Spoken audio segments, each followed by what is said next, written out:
ಬೆಳಕಿನ ನಾಡು ಕತ್ತಲೆಯ ಕಾಡು. ಬೆಳಕಿದ್ದರೂ ನಾಡಿನಲ್ಲಿ ನಡೆಯಲು ಬೇಕು ಕಾಲಿಗೆ ಜೋಡು.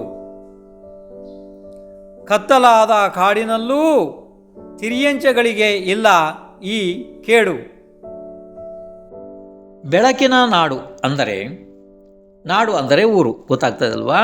ಊರುಗಳಲ್ಲಿ ಗಿಡ ಮರಗಳು ಕಡಿಮೆ ಇರುವುದರಿಂದ ಅಥವಾ ಇಲ್ಲದೇ ಇರುವುದರಿಂದ ದಿನದಲ್ಲಿ ಪೂರ್ಣ ರೂಪದಿಂದ ಸೂರ್ಯನ ಬೆಳಕು ಬಂದು ಸ್ವಚ್ಛವಾಗಿ ಭೂಮಿ ಕಾಣುತ್ತದೆ ಕೆಳಗಡೆ. ಮತ್ತು ರಾತ್ರಿಯಲ್ಲಿ ವಿದ್ಯುತ್ ಮತ್ತು ಎಣ್ಣೆಯ ದೀಪದ ಬೆಳಕು ಅಥವಾ ಬ್ಯಾಟರಿ ಟಾರ್ಚ್ಗಳು ಇರೋದರಿಂದ ಎಲ್ಲ ಸ್ವಚ್ಛವಾಗಿ ಕಾಣುತ್ತದೆ. ಇಷ್ಟೆಲ್ಲ ಇದ್ದರೂ ಕೂಡ ಮನುಷ್ಯರು ಬರೀ ಕಾಲಿನಲ್ಲಿ ನಡೆಯದೆಯೇ ಕಾಲಿಗೆ ಜೋಡು ಅಂದರೆ ವಿವಿಧ ಪ್ರಕಾರದ ಬೂಟು ಚಪ್ಪಲಿಗಳನ್ನು ಬಳಸುತ್ತಾರೆ. ಇದರಿಂದಾಗಿ ಸ್ವಾಭಾವಿಕವಾಗಿ ಅಂದರೆ ನೈಸರ್ಗಿಕವಾಗಿ ಬೇಕಾದ ಕಾಲಿಗೆ ಅಕ್ಯುಪ್ರೆಷರ್ ಸಿಗುವುದಿಲ್ಲ. ಇದು ಸಿಗದ ಕಾರಣದಿಂದ ಅನೇಕ ನರನಾಡಿಗಳಲ್ಲಿ ಸರಿಯಾದ ರಕ್ತ ಸಂಚಲನೆ ಆಗುವುದಿಲ್ಲ. ಮತ್ತು ಅಹಿಂಸಾ ಧರ್ಮ ಬಗ್ಗೆ ವಿಚಾರ ಮಾಡಿದರೆ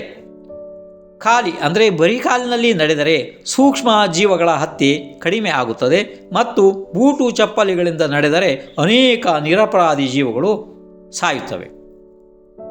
ಕಾಡಿನಲ್ಲಿ ದಟ್ಟವಾಗಿ ಗಿಡ ಮರ ಬೆಳೆದು ಕೆಲವೊಂದು ದಟ್ಟಾರಣ್ಯದಲ್ಲಿ ಸ್ವಲ್ಪ ಬೆಳಕು ಇರ್ತದೆ, ಜಾಸ್ತಿ ಕತ್ತಲೇ ಇರ್ತದೆ ಮತ್ತು ಅನೇಕ ಮುಳ್ಳುಗಳು ಬಿದ್ದಿರುತ್ತವೆ. ಆದರೂ ಕೂಡ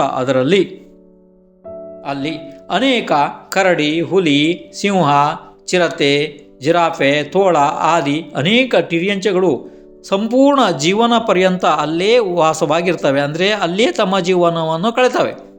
ಆದರೂ ಕೂಡ ಆ ಕತ್ತಲಾದ ಕಾಡಿನಲ್ಲೂ ಕೂಡ ಈ ಬೂಟು ಚಪ್ಪಲಿಯ ಕೇಡು ಆ ತಿರಿಯಂಚಿಗಳಿಗೆ ಇಲ್ಲ. ನಮ್ಮನ್ನೇ ಈ ಕೇಡುಗಳೆಲ್ಲ ಹುಡುಕಿ ಬಂದಿದ್ದಾವೆ. ಇದು ಒಂದು ರೀತಿ ವಿಶೇಷ ಇದೆ ನೋಡ್ರಿ.